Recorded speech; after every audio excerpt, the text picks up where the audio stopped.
ایسے آدمی کو تلاش کرنا ناممکن ہے جس کے پاس سب کچھ ہو، لیکن یہ ممکن ہے کہ ایسا شخص مل جائے جو اس کے پاس موجود چیزوں سے لطف اندوز ہو۔ جو سچ کہتا ہے وہ کبھی غلط نہیں ہوتا۔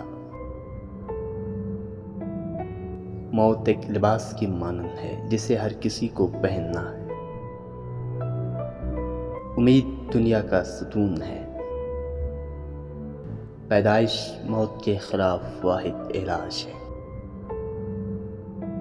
جب ایک پتا زمین پر گرتا ہے تو درخت کو قصوروار ٹھہرایا جاتا ہے۔ پیار اندھا ہے۔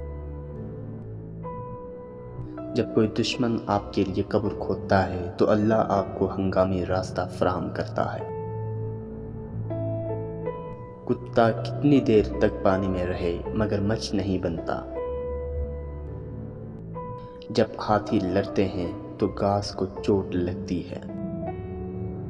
الفاظ گولیوں کی طرح ہوتے ہیں، اگر وہ فرار ہو جائیں تو آپ انہیں دوبارہ نہیں پکڑ سکتے۔ احمق راہ میں گم ہو جانے والے آوارہ کی مانند ہے۔ چوہے بلی کے دروازے پر نہیں ناچتے۔ وقت ضائع کرنے والے صرف اپنے آپ کو نقصان پہنچاتے ہیں۔ یاد رکھے طوفان کے بعد قوس قزح ہوگی۔ جس دن مرد عورت کی مٹھاس چکھتا ہے اس دن وہ کرواہٹ بھی چکھتا ہے۔